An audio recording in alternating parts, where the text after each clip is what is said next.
evening, everybody. Thank you for coming to the Jacob Edwards Library this evening. We've got a great concert in store for you. As you can probably see, there's some of the instruments here that we're going to have a multi-instrumental concert. And I think even I see dance shoes here and a dance floor. Yes, so it's even going to be a lot more multifaceted than our usual program, so we're really looking forward to it. We have Moonshine Holler here from Western Massachusetts. They've come about 75 miles to be with us this evening, and it's all thanks to the Southbridge Cultural Council. Yes. We're very grateful for the funding that we receive, because these programs are not part of our own budget, and it's very nice to be able to augment and supplement our own budget with help from our community partners.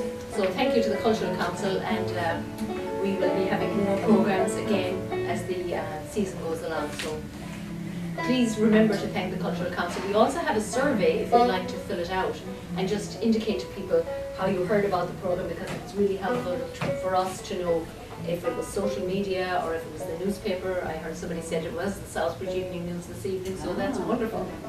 So there are complimentary refreshments here on the left if you're interested, and the Keurig machine is over towards the desk. So without further ado, I would like to welcome our friends from Western Massachusetts, Moonshine Holler. Thank you. Thank you. Thank you guys for coming out. It's a real pleasure for us to get to perform for you. As Margaret mentioned, we live in the Berkshires. I'm originally from West Virginia. Bill is originally from New York. But we've been in the Berkshires since '98, and we've both been playing old-time Appalachian music for many decades, really, between the two of us. So we're going to give you kind of a brief survey, as it were, of the music, and we're going to start out with a song that I actually learned in school, when we used to sing folk songs in school in part of your music class, and you might know it. It's one called Hot Corn, Cold Corn, and it's got a great chorus, so sing along if you feel like it. All right, Bill?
Hot corn, bring it along, Davy John. Hot corn, bring again. Hot corn, cold corn, bring along again.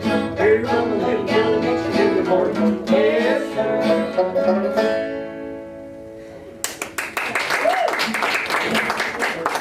Thank you. Of course, this is a library, and we do like to educate as well as entertain. And that song, and you probably know, Hot Corn, Cold Corn, that's about whiskey that's made from corn, but I think we can all learn a new vocabulary word because it's bring along, hot corn, cold corn, bring along your demijohn. Does anybody know what a demijohn is? You want to guess? Half of a John. Yeah. Good, Bill. It's a jug. So it's bring along your hot corn or your cold corn in your jug and your demijohn. And Bill was finger picking the banjo. What we're playing comes before bluegrass. Bluegrass it became bluegrass in the 1940s. But before that, it was this kind of music. It was an earlier style of acoustic stringed instrument music from the Southern Appalachians. And he was finger picking, but he wasn't playing bluegrass banjo. He was playing an old time style. And now he's going to play another old time style called... It was called many things. Some people call it claw hammer because you hold your hand like a claw hammer, I guess. Some people call it frailing, rapping. Anything else you can think of? Drop them. I'll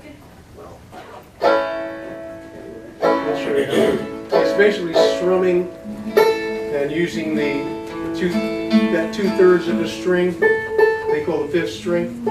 Using that for rhythm only. So we'll see how it comes out.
Well, everybody in Moonshine Holler plays the banjo.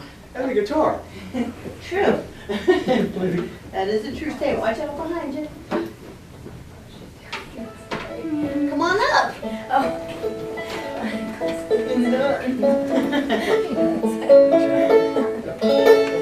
So I was talking about old folk songs. Here's one that a lot of you might recognize. An old Appalachian song. I'll play it on the banjo and then we'll sing a little bit.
So you can see this banjo, and it doesn't have a resonator on the back. In fact, all the bluegrass banjos have big resonators that are much louder. And the other thing about Appalachian style banjo is that in bluegrass, typically you're in a tuning, you tune your instrument, and then you're done. And then you play anything and everything out of that tuning. In old time music, we put the banjo in different tunings for different songs, which we'll maybe talk about a little bit later in more detail. But the music that we're playing comes from all over the South. And here's one from Kentucky.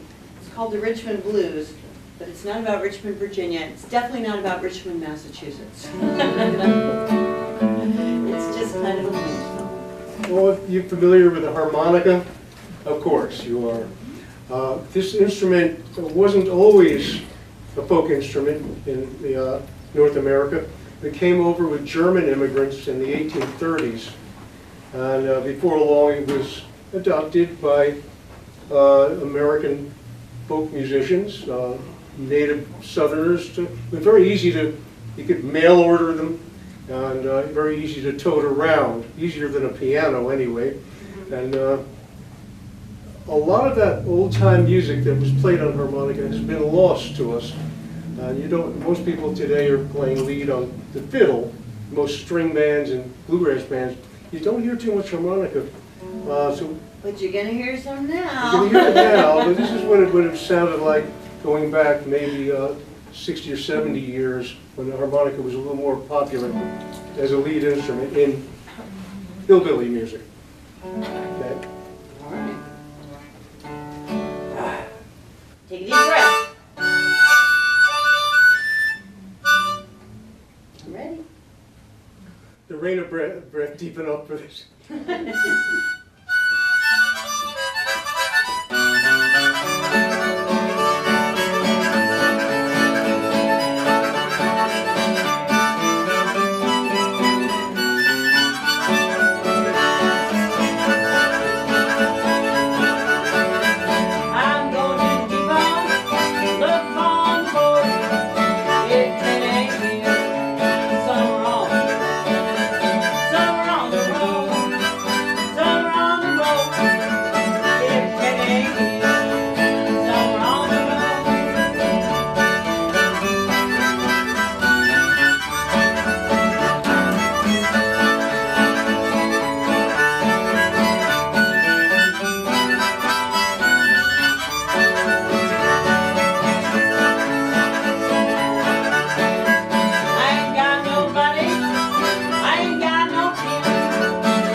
I think I'm gonna change the second song.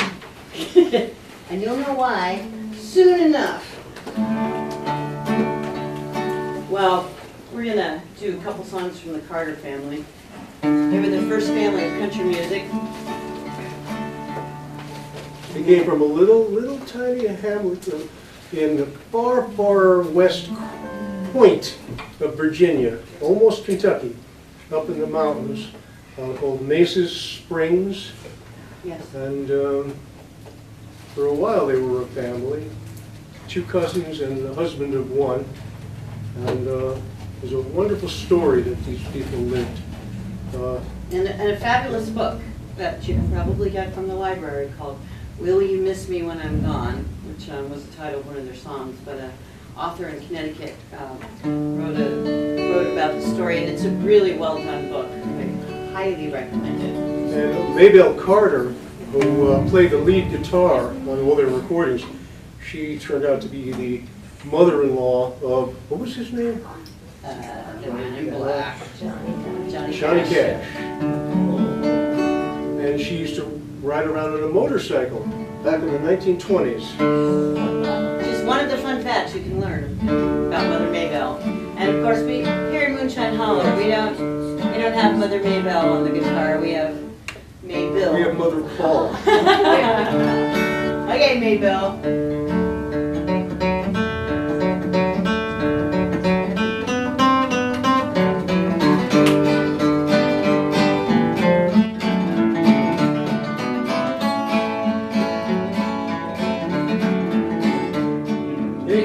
Chair to rock, it's a rubber ball to roll. It's the woman I love, she satisfies my soul. Because I'm jealous, jealous hard at me. I said I'm jealous, jealous as I can be.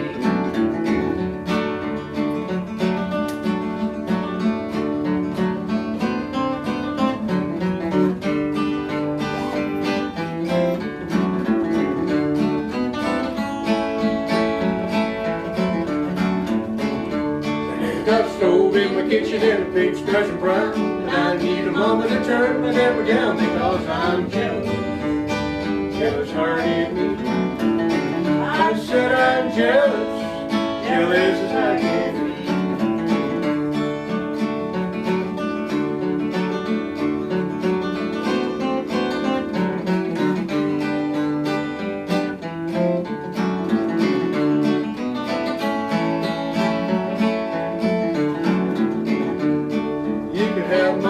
You can have my home, but for goodness sake, around and leave my woman alone because I'm jealous, jealous hard at me. I said I'm jealous, jealous as I can be.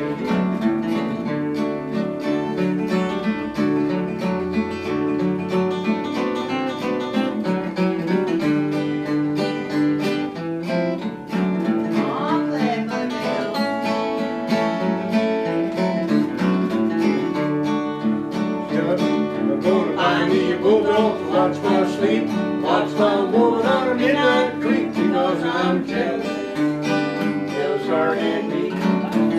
I said I'm jealous, jealous as I can be.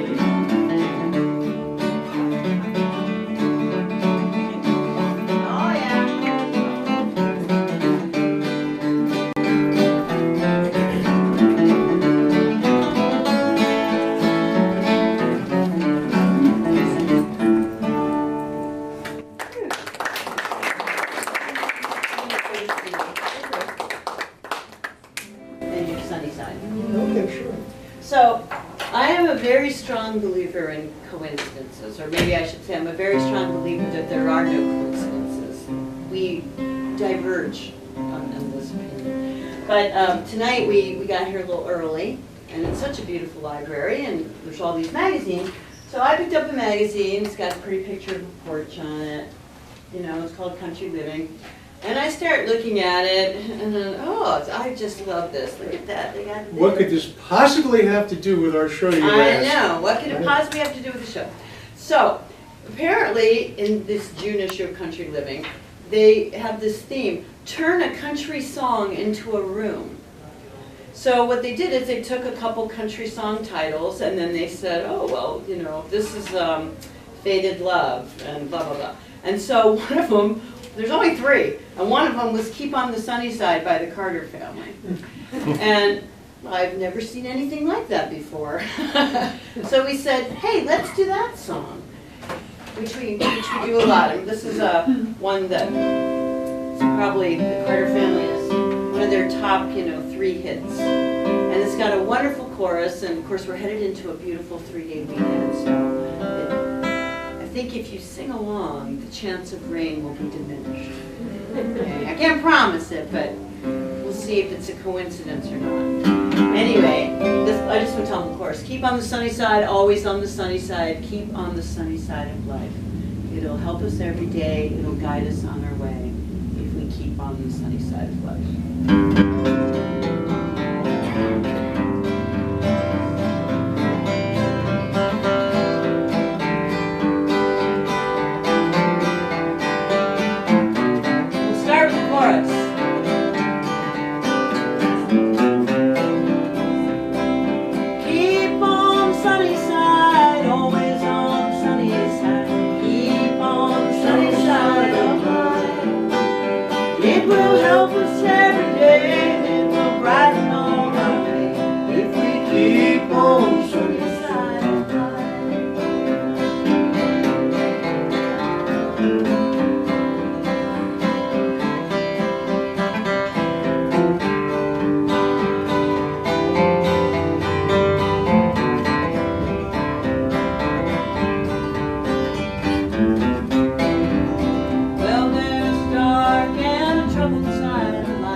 Well, there's another sort of kind of old-time music. It is old-time music, and there's a ragtime component. Certainly, at the same time, the 20s, there was this old-time country music. There was certainly jazz was developing, and rags were quite popular, and they found their way into hillbilly music for sure. And Bill's going to play one on the guitar, one called the Dallas Rag. Dallas Rag. Yeah, And I'm going to drink some water. There's a notion, especially among ethnomusicologists and folk singers, that all that music sung in the Deep South and the mountain states was all traditional, and they learned their songs from their fathers and their grandfathers and grandmothers, but musicians, A lot of them did. musicians are musicians, and before the fiddler learned the fiddle tune back in those days, he didn't stop and think, wait a second, is this the proper tune for me to learn? They played whatever they heard, and if all they ever heard was the music in their little valley, maybe their parents' music or their music from their family, that would be all they played, because that's all they'd hear. But as soon as the radio came in and records came in, that was the end of that. So here's the Dallas Rag, popular music as done on strings.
Might be able to tell that. Do you see any dirty looks? We got another instrument here for you. And I'm going to guess, maybe for some people, this may be the first time seeing this, that you know of anyway. This is a banjo ukulele. And it's tuned just like a ukulele. Any ukulele players out there? No? My dog has fleas. That's how you tune ukulele. And so it's just like it's played, noted just like a ukulele. But as you can see, it's shaped like a banjo, and it's got an open back, except for this skein of yarn that I have jammed in it to make it a little more pleasing. And these were popular in the 20s. There's a big youth craze in the 20s. But we're going to sing now. So the ukulele found its way into hillbilly music. Obviously, it came from Hawaiian music. And this next song is from one of Bill's favorite Virginia singers, I guess, a man by the name of Ernest Stoneman. And Ernest was inducted into the Country Music Hall of Fame a number of years, probably 7 years ago or so. And not only did he have he went by Pop Stoneman, not only did he have an illustrious career, but he also had several daughters and a son who also were, and are still, they're still alive, Nashville musicians Ronnie Stoneman, Donna Stoneman, Scotty Stoneman. So he's a big deal. And a few years ago, when they inducted him into the Country Music Hall of Fame, they had a big ceremony in his hometown down in Galax, Virginia. And Bill got to go be Pop Stoneman, because of course he had long passed away, and so his daughters were there. And so that was real special. Hold on one second though, your bass, this is short. We gotta fix that. Can you just tune it down a little bit? Wait, no, I can do it. But anyway, why don't you say something about the song? Well, this is a song, and in one form or another, this song goes back to old England, the British Isles. And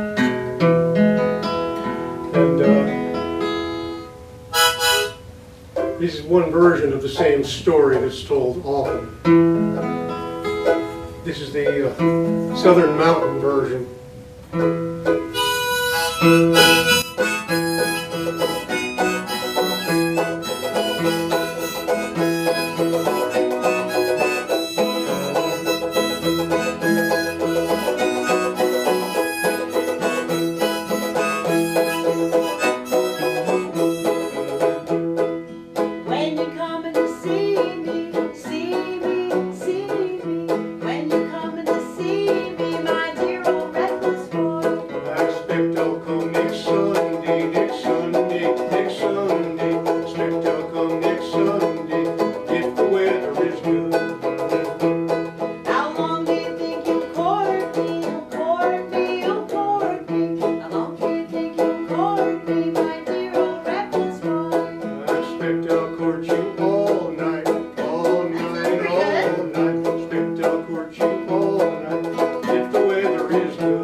Story.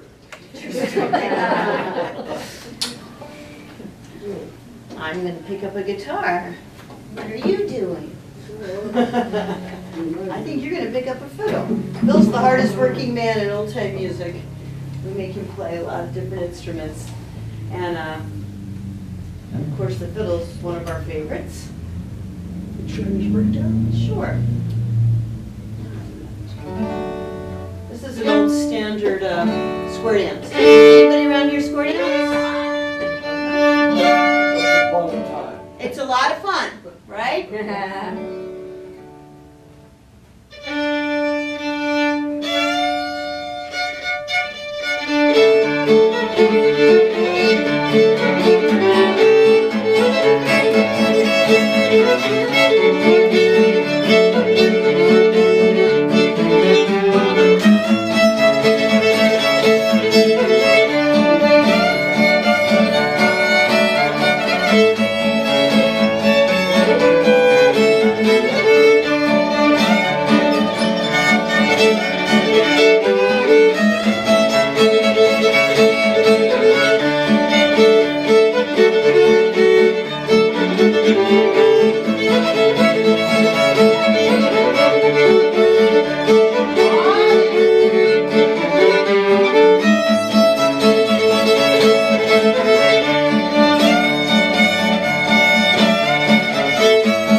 example of a hoedown square dance tune. And now we're going to do what's really a jug band tune. So it comes from the African American tradition part of old time music. And I learned this from a banjo player by the name of Papa Charlie Jackson, who recorded it in the 20s. And these are his words, oddly enough. It sounds like it's from a woman's point of view, which is interesting, because not a lot of songs were, and of course it was sung by a man, but who knows? We're pretty sure it's a euphemism for something, but it's called "The Cat's Got the Measles and the Dog's Got the Whooping Cough."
Just the order.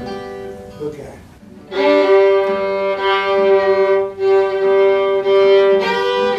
Here's a fiddle tune and song. Sometimes they're hard to tell apart. We don't know if it's a song with a good fiddle part or a fiddle tune with words. But either way, this was played and sung all over the South, the mountain states and the deep South as well. And here's a version we got from Kentucky that was recorded by Alan Lomax for the Library of Congress.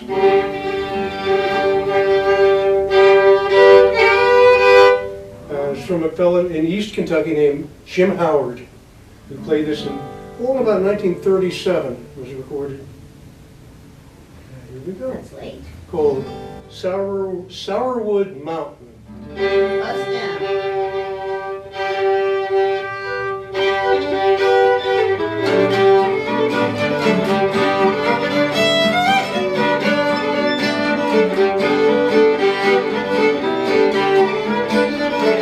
She can never throw it on Sourwood Mountain.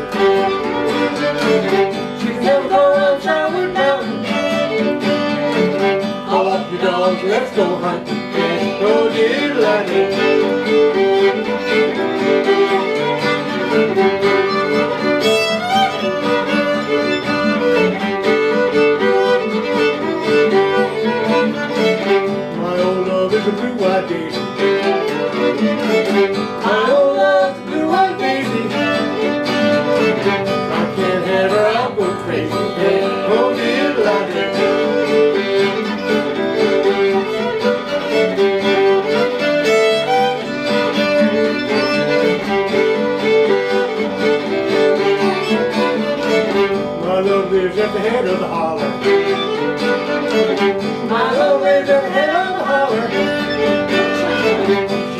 come and I won't holler. Hey, no diddle-a-dee.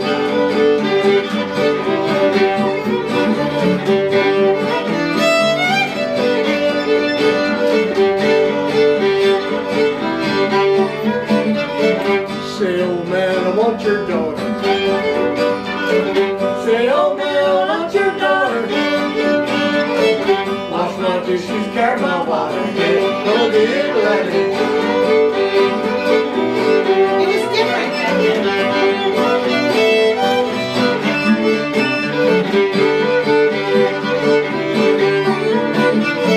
15 cents a quarter and a dollar. 15 cents a quarter and a dollar. Say, young man, take her if you want her. Hey, no diddle-a-dee.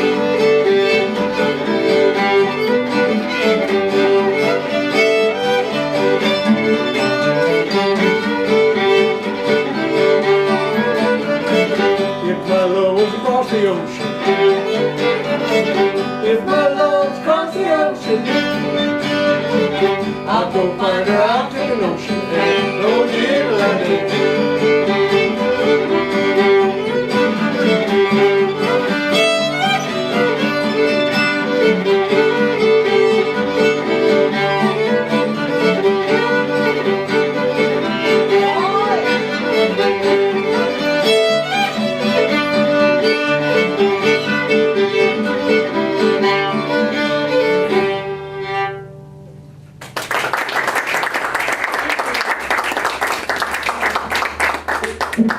Well, I did bring a dancing board, and I am going to do a little Appalachian clog dancing for you. First, you have to watch me take my shoes off.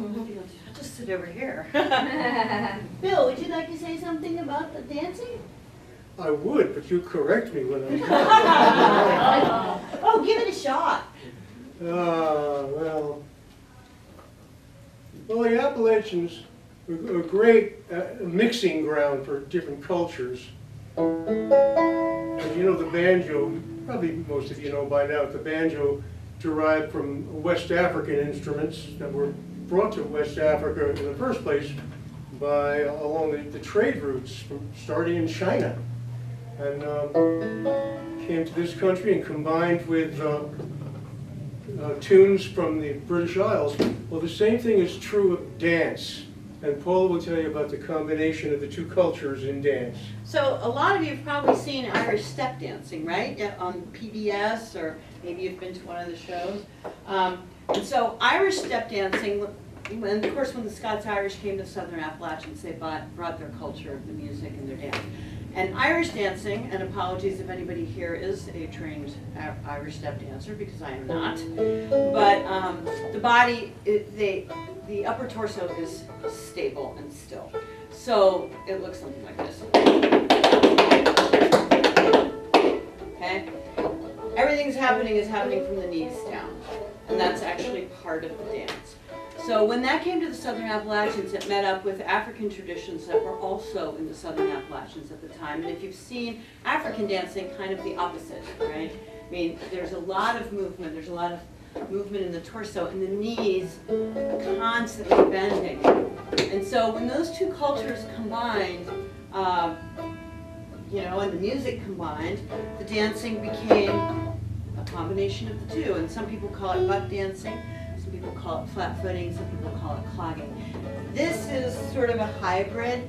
What I'm going to do, what you see a lot these days is more of what's called a competition clogging. It's evolved into something else yet entirely. But this is more of a traditional style. Still got a few little things out of now. And so Bill's going to play a banjo tune called Old Bunch of Keys, and it's got a very African sound to it. Why don't you just start and then I'll...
Thank you. Yes, you do. And I always have to have a glass of water and take a deep breath. So now you know how it's done. And the board is up here if anyone gets inspired. You know, we say that every show. We do a lot of shows. And we were in Florida in the winter doing a show down there, and I said that, and somebody got up and danced, and she totally knew what she was doing. And she was in a senior dance group down there, I guess, and boy, she just tap danced all over it. She clogged. She's not tap danced, I should say. But anyway. So you have to say something now, Bill. It's your good chance. Strapping myself in every which way. Well, the first, I'll start you off. The first star, I think yes, maybe the first star of the Grand Ole Opry was a banjo player who really didn't start a career in banjo, if you can imagine somebody having a career in banjo. It used to happen, until he was in his 50s. And his name was Uncle Dave Macon, and he was from Tennessee, and he was a star on the Grand Ole Opry, known as the Dixie Dewdrop. And he recorded hundreds of songs. And we're going to do one for you now. For anybody that likes to get up early. Who likes to get up early? Like, I'm talking crack of dawn early. Yeah, everybody's like, no, not me. Well, then we'll send it out to the farmers, because we know they're at the crack of dawn.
Sit in the corner with a hung down head.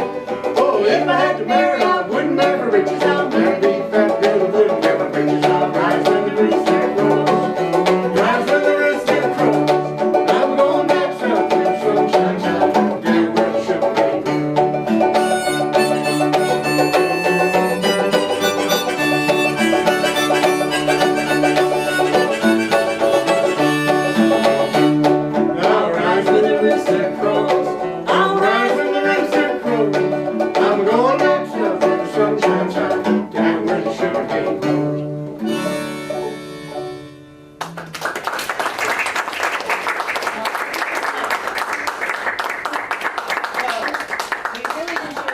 here in this lovely, lovely library. It's one of the perks of our job is getting to see so many beautiful spaces, and now we can add the Jacob Edwards Library to the list. We also want to, again, and please give them a hand, thank the Southbridge Cultural Council for making today's show possible.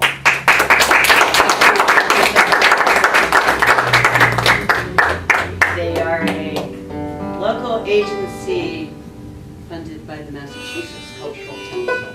So it's your tax dollars at work, as it were. And we feel very fortunate to live in a state that still funds and appreciates the arts and makes concerts. It's the only state that does. Is the only state that does? Well, geez. I knew it was a minority, but I did not know it was the only one.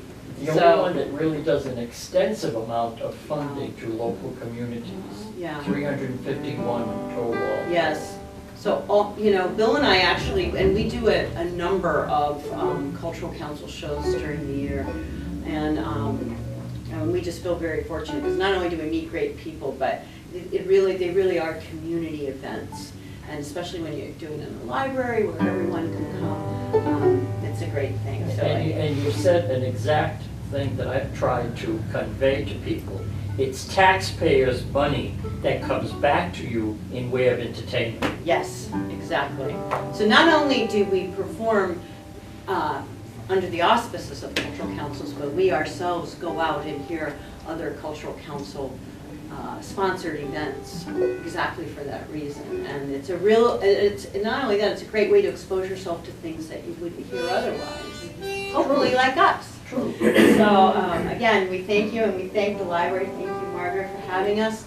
And we do have CDs for sale, of course. We are on Facebook, and so we have a website, and we have business cards up here if anyone wants to take one. We're gonna send you on your way to this fabulous Memorial Day, the first, legitimate, I guess, 3-day weekend. I guess if you're a government employee, you might have had another one, but this is Memorial Day, summer's official kickoff. And this is a love song. This comes from southwestern Virginia, where we are actually headed in a few days to go to a big festival that's been going on for about 70 years in that corner of the world where everybody just stays up all night for 3 days and plays this kind of music in a big field. And probably 4,000 people, I don't know. We've been doing it for so long, and that's where we get to meet and visit with people that we've been seeing year after year after decade after decade. And so this is one of their favorite songs from that part of the world called Katie Klein. Ready, Neil?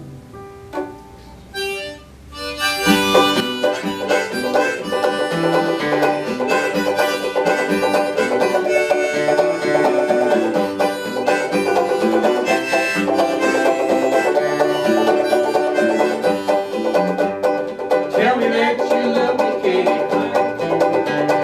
Tell me that you love me all the time. Tell me that you love your old turtle dove. Oh, tell me that.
Thank you all, thank you so much for coming out.